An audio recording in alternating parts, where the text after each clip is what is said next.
नमस्कार सभी दर्शकों का स्वागत है फिर से हमारे चैनल में ग्लोबल लेंस में। और सबको हम धन्यवाद देना चाहेंगे कि जो लोग हमारे चैनल को सपोर्ट कर रहे हैं, लाइक कर रहे हैं, कमेंट कर रहे हैं और शेयर कर रहे हैं। पश्चिम बंगाल के इलेक्शन का फर्स्ट फेज का जो इलेक्शन था वो हो चुका है। काफी बड़ी संख्या में लोगों ने मतदान किया, 92% तक गया। और मैंने पढ़ा कि हमारे जो चीफ इलेक्शन कमिश्नर है उन्होंने कहा था कि शायद पहली बार भारत के इतिहास में इतनी बड़ी संख्या में मतदान हुआ है। इस सारे परसेंटेज को देखते हुए एक बहुत बड़ा वर्ग है जिन्होंने बढ़ चढ़कर मतदान किया है फर्स्ट फेज। सेकंड फेज में 29 अप्रैल को मतदान है। पूरे इस मतदान प्रक्रिया में चाहे वो बिहार हो या फिर आसाम हो या फिर अभी वेस्ट बंगाल हो, महिलाएं सामने आकर मतदान कर रही है। तो इनको ध्यान में रखते हुए आज हम चर्चा करेंगे कि कितना बड़ा फैक्टर है महिलाओं का मतदान।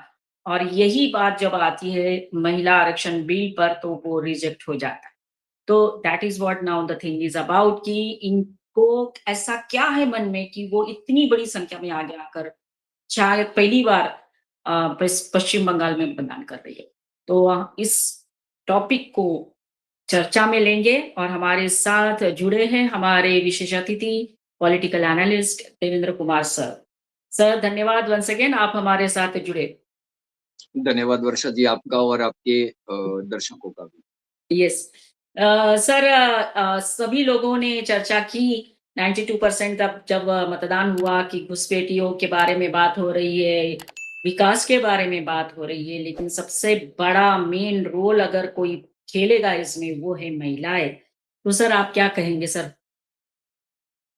देखिए, घुसपैठियों का जो आप बता रही हो, वो स्वाभाविक रूप से बंगाल एक हब बना हुआ। यस। वहाँ से सबसे ज़्यादा, क्योंकि बर्मा से निकल के रोहिंग्या भी वाया बंगाल ही आए। वैसे बर्मा से अगर देखें तो मिज़ोरम वगैरह वहाँ से नज़दीक पड़ते हैं, लेकिन वो वाया बंगाल आए। फिर बांग्लादेशियों की घुसपैठ भी बंगाल में बहुत ज़्यादा। जो बांग्लादेश से सटे हुए जिले हैं, बांग्लादेश की सीमा से, वहाँ पर जब ये एसआईआर हुआ तो सबसे ज़्यादा वोट मतदाताओं के नाम जहाँ पर संदिग्ध पाए गए, काटे गए, वो यही जिले हैं। तो ये घुसपैठ वाला मामला जो है वो बहुत बड़ा है। बंगाल की वैसे जनता जो है वो उनकी पैटर्न कुछ अलग है। वो शांति से किसी भी पार्टी को पूरा समय देते हैं। अपने इश्यूज देते हैं और पूरा समय देते हैं कि क्या वो पार्टी उस इश्यू को रिज़ॉल्व करने में, उस समस्या को निपटाने में खरी उतरती है या नहीं। जैसे देखिए, कांग्रेस को करीब-करीब 25 वर्ष दिए, सीपीएम को 35 वर्ष दिए, ममता जी को भी करीब-करीब 15 वर्ष दिए। अब घुसपैठ वाली जो समस्या है वो ममता जी के आने के बाद ये अब सर से ऊपर पहुँच चुकी है। घुसपैठ का कोई ठिकाना नहीं रहा। कोई भी कहीं से भी आते हैं, वहाँ पर इनके आधार कार्ड बन जाते हैं, इलेक्शन कार्ड बन जाते हैं, सरकारी सुविधाएँ भी मिलना शुरू हो जाती हैं। तो ये घुसपैठ वाला एक प्रश्न है वहाँ पर बंगाल में काफ़ी ज़्यादा। दूसरा जो प्रश्न है वो महिलाओं के प्रति जो अपराधीकरण, वो ज़्यादा। करीब-करीब सर, मैं बताऊँ कि एनसी जी। महिलाओं की सुरक्षा के बारे में बात करने से पहले अगर आपने जैसे बताया आज कि जो घुसपैठिया आते हैं, तो सर अगर हम आंखों के सामने हमारे भारत का नक्शा रखते हैं, तो सर उत्तर मतलब नॉर्थ से लेके अगर नीचे तक आते हैं तो हम देखते हैं कि पंजाब को छोड़ दीजिए, हिमाचल प्रदेश, फिर हरियाणा में बीजेपी की सरकार है, गुजरात में बीजेपी की सरकार है, महाराष्ट्र में बीजेपी की सरकार है, इधर उड़ीसा में भी राजस्थान है, राजस्थान में है, इधर आसाम में है। फिर आप अभी नॉर्थ ईस्ट पूरा जो है लगभग बीजेपी की सरकार है। तो सर नीचे साउथ में जाते हैं तो वो कोस्टल प्रदेश है। मतलब डायरेक्ट ऐसा इन्फिल्ट्रेशन आने की संभावना बहुत कम होती है, हो जाती है, क्योंकि हमारे फिर नेवी है, कोस्टल गार्ड है। जो एक बचता है वो है पश्चिम बंगाल। और इसका ही फ़ायदा उठाकर हमारे देश में ये लोग आ रहे हैं और इसको पूरी तरह से सपोर्ट कर रही है ममता बनर्जी। तो सर ये भी इम्पोर्टेंट है हमारे लिए या अगर यहाँ पे बीजेपी की सरकार आती है, तो ये पूरा जो बाउंड्री है, पोरस बॉर्डर है, ये समस्या सर हल हो जाएगी? फिर इसके बाद सर आप बात करेंगे हम महिला सुरक्षा की। देखिए, जहाँ तक घुसपैठ का प्रश्न आपने जो गिना है उसमें एक पंजाब रह गया है। हाँ, अन्यथा जो भी सीमा वाले क्षेत्र हैं, राज्य हैं, वहाँ पर जम्मू-कश्मीर में अब केंद्र सरकार ही चलाती है क्योंकि वो यूनियन टेरिटरी हो गया। फिर राजस्थान, गुजरात तो जहाँ-जहाँ ख़ास करके बंगाल और मतलब बांग्लादेश और गुजरात, पाकिस्तान और बांग्लादेश, ये जो सरहदें हैं, ये जो सीमाएँ हैं, वहाँ पर जहाँ-जहाँ भाजपा की सरकार है, वहाँ पर घुसपैठ की जो भी समस्या थी, वो करीब-करीब शून्य पहुँच चुकी है। अब यस, राजस्थान ले लीजिए, वो वहाँ पर घुसपैठ की कोशिश भी नहीं होती, क्योंकि वहाँ पर जो है वो सरहद सीमा पर जो सुरक्षा होनी चाहिए वो चौकन्ना है। इसी वजह से शायद ये है कि बंगाल से घुसपैठ अब ज़्यादा हो रही है। आसाम में जब से हिमंता बिश्व शर्मा की सरकार आई है, तब से क्योंकि एक जो सबसे बड़ा हब था वो बंगाल था, दूसरा था जो वो असम था, जब हम उत्तर-पूर्व की बात करते हैं। असम में हिमंता बिश्व शर्मा की सरकार आने के बाद वहाँ पर घुसपैठ जो है वो करीब-करीब शून्य होती गई। अब वहाँ से जो घुसपैठिए हैं उनको निकालने की कार्रवाई शुरू हुई यस, और वो बड़े पैमाने पे। अब केवल जहाँ पर जो अटक रही है बात, जहाँ पर जो है वो सारा जो घुसपैठ है, पाकिस्तान से अब कम करीब-करीब शून्य होता चला जा रहा है। जहाँ पर भी हो रहा है वो जम्मू-कश्मीर में और वो पूरा जो सीमावर्ती विस्तार जो है वो जंगल है और मतलब पूरे पर्वतीय क्षेत्र है। तो वहाँ पर कहीं न कहीं कुछ तो छिद्र रहते ही रहते हैं। वो निसर्गदत्त हैं ये सारी बातें। अब बंगाल में जब आते हैं तो वहाँ पर निसर्गदत्त ऐसी बातें हैं नहीं, परंतु जो है वो सरकार प्रेरित लोग और जिनको सरकार के द्वारा आश्रय मिलता है, ऐसे यस, लोग वहाँ पर घुसपैठ करवाते हैं। ऐसे लोगों के जो सूत्र हैं वो बांग्लादेश से भी जुड़े हैं। वहाँ से कैसे किसी को भेजना है, यहाँ पर उसको कौन छत्र देगा, कौन उसको जितनी भी राज्याश्रित सुविधाएँ हैं, डॉक्यूमेंट्स चाहिए वो कौन करवाएगा, ये सारी लिंक जो है वो जुड़ी हुई हैं। यस, तो इस नाते अगर हम देखें जिस प्रकार से घुसपैठ कम हुई है, शून्य के प्रति आगे बढ़ रही हैं, तो जहाँ पर भाजपा की सरकार है वहाँ पर ये बातें हुई हैं। तो इस राइट सर, हिसाब से अगर हम देखें तो बंगाल में भाजपा की सरकार का आना ये आवश्यक है। यस, राष्ट्रीय सुरक्षा के नाते भी ये आवश्यक है राइट, और इसी नाते, इसी एंगल से, इसी दृष्टि से अगर देखें तो ममता बनर्जी की सरकार का पश्चिम बंगाल से जाना भी आवश्यक है। और मैं यस, ऐसा मानता हूँ कि इस बार ऐसा राइट, होने की संभावना सबसे ज़्यादा है।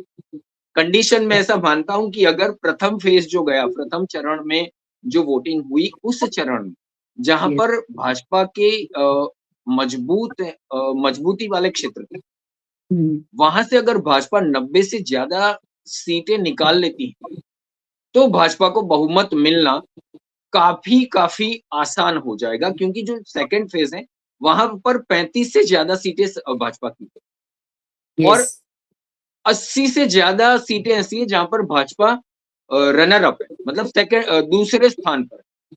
तो हुँ, उसमें से अगर वो 25 से 40% सीटें निकाल लेती है भाजपा, तो भाजपा की सरकार बनना लगभग-लगभग तय है। अब बात करते हैं महिलाओं राइट, के प्रति जो हुआ। एक तो सबसे बड़ी बात ये है कि एक डॉक्टर के साथ एग्ज़ैक्टली, ट्रेनी डॉक्टर के साथ बलात्कार होता है, अत्याचार होता है, उसकी हत्या हो जाती है और ममता बनर्जी की पार्टी से लिंक निकल कर सामने आती हैं। उनके ऊपर कोई भी किसी भी प्रकार की संवैधानिक कार्रवाई नहीं होती। यस, इस बात ने इससे पहले भी हुआ था संदेश खाली में जो हुआ, राइट। संदेश खाली में महिलाओं के साथ जो अत्याचार हुए, वहाँ पर महिलाओं को पीटा गया, उनके हुँ, साथ बलात्कार हुए, उनकी ज़मीनें छीनी गई, उनके उनके घर के जो पुरुष वर्ग हैं, उनको मारा गया, प्रताड़ित किया गया। ये सारी बातें जो हैं और दूसरी बात ये है कि महिला के प्रति जो गुनाह है, जो अपराध है, इसके मामले में 2023 का अगर हम एनसीआरबी का डेटा उठाते हैं, तो बंगाल चौथे नंबर पर। पूरे भारत में सबसे ज़्यादा महिलाओं पर अपराध होने वाले राज्यों में बंगाल चौथे स्थान पर है। करीब-करीब 34,000 से ज़्यादा केस 2023 में दर्ज किए।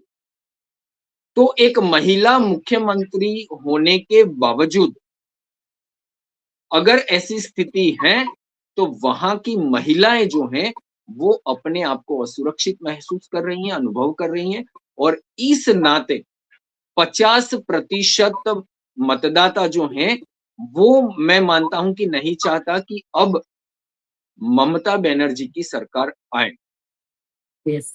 और जिस प्रकार से बढ़ोतरी हुई, प्रथम चरण में जो 92 से ज़्यादा प्रतिशत वोट डाले गए, तो वैसे अभी आंकड़े आना बाकी हैं। चुनाव आयोग रखेगा, फिर एग्ज़िट पोल्स आएँगे, ये सारी बातें आएँगी और उसके बाद जो आंकड़े आएँगे, इससे पता चलेगा कि महिलाओं ने कितना वोट किया। परंतु प्रथमदर्शी ये लग रहा है कि ये जो बढ़ोतरी हुई है, ये जो 50% मतदाता हैं, जिनके ऊपर सालाना 34,000 से ज़्यादा अपराध होते हैं और जहाँ की मुख्यमंत्री महिला होने के बावजूद उनके ऊपर कोई संवैधानिक कार्रवाई नहीं होती है, उनको राज्याश्रय मिलता है। इस स्थिति में महिलाओं ने बढ़-चढ़ कर वोटिंग किया है, ये प्रथमदर्शी लगता है।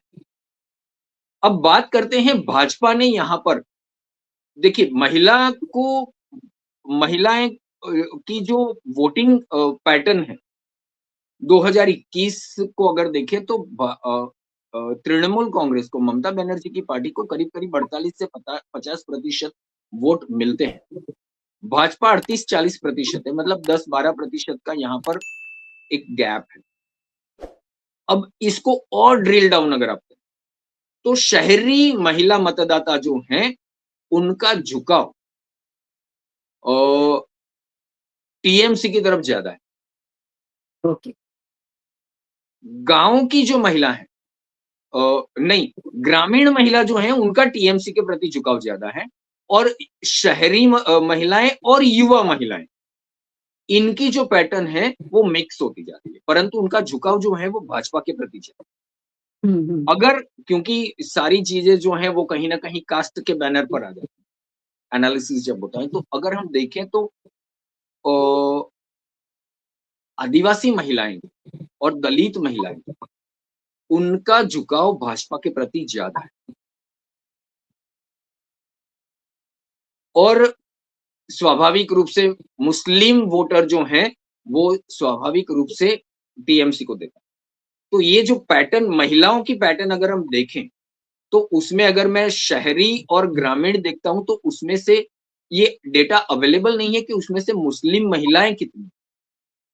यस। तो ज़्यादातर ये आंकड़े जो बढ़कर दिख रहे हैं, वो ज़्यादातर मैं ऐसा मानता हूँ कि मुस्लिम महिलाओं के टीएमसी को वोट करने का जो प्रतिशत है, वो 95 से 100%। तो इससे ये जो आंकड़ा जो है वो टीएमसी वाला ज़्यादा दिख अब इसके पीछे जो कारण है वो ये भी है कि टीएमसी की जो एक कन्याश्री है, रूपाश्री हैं, स्वास्थ्य साथी योजनाएँ हैं, इससे महिलाएँ उनके साथ जुड़ी हैं। परंतु इस बार भाजपा ने जो किया है मैं आपको बताऊँ कि भाजपा ने इसी 50% वोटर पर अपनी नज़र रखी है। और वैसे इस प्रकार से देखना नहीं चाहिए, परंतु मैं ऐसा मानता हूँ मेरा ऐसा मानना भी है कि विपक्ष और भाजपा में अगर कोई बुनियादी फ़र्क है, हुँ, तो वो ये है कि भाजपा सदैव ऐसा कोई कदम उठा लेता है, जिसकी कभी विपक्ष ने कल्पना भी नहीं की और विपक्ष सोता हुआ पकड़ा जाता है। ऐसा कोई भी कदम आज तक 2014 से लेकर 2026 12 वर्षों में विपक्ष ने नहीं उठाया कि भाजपा ने उसके कदम को ना सूंघ लिया। ये जो महिला नारी शक्ति बंधन बिल, उसमें जो संशोधन लाया गया, ये जो बिल था, ये विपक्ष के लिए, ये सोते हुए भाजपा ने उनको पकड़ लिया। क्योंकि ये भाजपा ने जो संशोधन लाया था, वो ये था, महिला आरक्षण को ही बढ़ाना। परंतु बेस वर्ष जो लेना था, उसके अंदर जो संशोधन लाए और उसके बाद जो मीडिया ने उसको चलाया, वो था महिला आरक्षण। और इसका असर सेकंड फेज में पड़ेगा, निश्चित रूप से, क्योंकि ममता बनर्जी ने भी इसका विरोध किया। भाजपा ने जो यहाँ पर जो अपनी योजनाएँ जो वचन दिए, एक तो लक्ष्मी भंडार उनकी जो योजना है, टीएमसी की जो लक्ष्मी भंडार योजना है, उस पर उसने अटैक किया है बड़ा। मातृशक्ति भरोसा कार्ड, जिसमें वार्षिक 36,000 रुपए देंगे ये, मतलब करीब-करीब प्रति महीना 3,000 है। लखपति दीदी तो प्रधानमंत्री की वो एक स्वप्नदृष्टा योजना है। फिर जो है ग्रेजुएशन सहाय जो है बेटियों को जो ग्रेजुएशन में प्रवेश लेती है, उनको 50,000 की सहायता करने का जो वचन है। मुद्रा लोन, मुद्रा लोन में महिलाओं को अग्रिमता दी जाए। ये सारी जो है और एक जो है ये दुर्गा सुरक्षा स्क्वाड बनाने की जो बात की है भाजपा ने वहाँ, ये मैं ऐसा मानता हूँ कि ये बहुत बड़ा रोल प्ले करने वाली है। यस, देखिए, पैसे अगर मिल रहे हैं तो स्वाभाविक रूप से भारत की राजनीति ये फ्रीबीज़ ने इस प्रकार से खास करके केजरीवाल ने आके इस राजनीति को जिस प्रकार से प्रभावित किया है, फ्रीबीज़ मुफ्त दो, ये मुफ्त वाली जो राजनीति है वो देश के अर्थतंत्र को खा जाती है, दीमक। परंतु फिर भी जिस प्रकार से आकर्षित होते हैं लोग तो ये ग्रेजुएशन सहायता योजना या लखपति दीदी तो ख़ैर देखिए उसमें तो वो उनको रोज़गार देने की बात है। परंतु ये इसके अलावा जो मातृशक्ति भरोसा कार्ड, इससे तो आकर्षित होंगी होंगी, लेकिन मेरा ऐसा मानना है कि ये दुर्गा सुरक्षा स्क्वाड बनाने की जो बात की है, ने, ये बहुत बड़ा रोल प्ले यस, मतलब सार्वजनिक स्थानों पर, हॉस्टल में, शिक्षा स्थानों पर, यहाँ पर महिला सुरक्षा के लिए मैं आपको याद दिला दूँ उत्तर प्रदेश में जब योगी आदित्यनाथ जी की सरकार आई, तब एंटी रोमियो स्क्वाड बनी यस, और एंटी रोमियो स्क्वाड के बाद आज वहाँ पर महिलाएँ जिस प्रकार से सुरक्षित हैं, मैं ऐसा मानता हूँ कि दुर्गा सुरक्षा स्क्वाड जो है, ये इसी प्रकार से बंगाल की महिलाओं की सुरक्षा में एक बहुत बड़ा रोल प्ले करने वाली है, बदलाव राइट, लाएगी। राइट, महिला ये पुलिस स्टेशन बढ़ाने की बात हुई है, यस, फिर एक महिला बटालियन की बात हुई। तो भाजपा ने जो और ये 33% तो बिल्कुल से बहुत बड़ा रोल प्ले करेगी। यस, तो और ये जो सारी बातें हैं, ये स्वाभाविक रूप से वो जो 10-12% का जो गैप है, वो अगर भर गया, तो स्वाभाविक रूप से मैं ऐसा मानता हूँ कि ये जो अ, वहाँ पर 90 से ज़्यादा सीटें फर्स्ट फेज़ में और यहाँ पर अगर 60-65 से ज़्यादा सीटें अगर भाजपा निकाल लेती, निकालने के चांसेस हैं क्योंकि 35 से ज़्यादा सीटें तो सेकंड फेज़ की जो 142 सीट पर जो होने वाले चुनाव उसमें भाजपा के हैं और करीब-करीब 90 से ज़्यादा सीटें ऐसी हैं जहाँ पर भाजपा सेकंड पर 2000 से ज़्यादा वोट से हारने वाली सीटें भी करीब-करीब 25 से 30 सीटें ऐसी हैं, जहाँ पर हुँ, भाजपा केवल 2000 सीटों से पीछे या यस, 2000 सीटों से हारी। तो ये जो है ये गेम चेंजर बनी और यहाँ पर मैं आपको मानता हूँ कि अमित शाह जो वो आज के आधुनिक चाणक्य उनको कहा जाता है, वो वैसे ही नहीं कहा जाता। राइट, उनका जो गणित है, वो मैं ऐसा मानता हूँ जैसे लोग कहते भी हैं, सूत्र जो बताते हैं, अमित शाह की जो पैटर्न है वो ऐसी है कि जहाँ पर हम 5,000 से ज़्यादा वोट से जीते हैं, उस पर निगाह रखिए कि ये 5,000 वोट तो हमारे कट नहीं रहे हैं कहीं पर। तो वो वहाँ हुँ, पर दृष्टि रखते हैं। जहाँ पर वो 2,000 से कम वोटों से हारे हैं, वो 2,000 वोट कैसे अपनी ओर लाने हैं, उन पर फ़ोकस करते हैं ज़्यादा। यानी ए, बी, सी, डी। डी वाली सीट जो रहती है वहाँ पर वो बिल्कुल मानते हैं कि यहाँ पर आप कुछ भी कर लो, भाजपा जीतने वाली नहीं है, तो ऐसी सीटें वो बिल्कुल से वहाँ पर कुछ भी प्रयास नहीं करते। और सारा जो फ़ोकस है उनका सी से बी में आना, बी से ए में आना, इस पर लगा रहता है कि कैसे सी वाली जो सीटें हैं, जहाँ पर वो तीसरे नंबर पर, यस, तीसरे नंबर पर दूसरे नंबर पर कैसे आ सकते हैं? और तीसरे नंबर पर जो है उसकी उसकी लीड जो है वो 5,000 से ज़्यादा है, तो उसको कैसे वो कम से कम लीड में लाया जाए, कि कम से कम ज़्यादा से ज़्यादा वोट मिले और हार का जो मार्जिन है वो कम हो जाए। जहाँ पर हार का मार्जिन जो है 2 से 5,000 के बीच में है, वो सीट 2,000 वाली जो सीट है उसको कैसे जीता जाए और 5,000 वाली जो सीट है वहाँ पर कैसे कड़ी टक्कर दी जाए।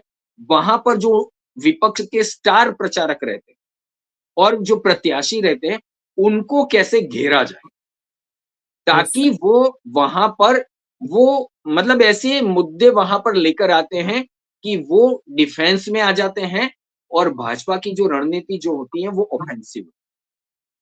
तो ये सर हम अमित शाह की रणनीति है और इस रणनीति में पहला चरण जो हुआ है उसमें मैं ऐसा मानता हूँ कि ममता बनर्जी को उन्होंने बिल्कुल से ट्रैप करके रखा।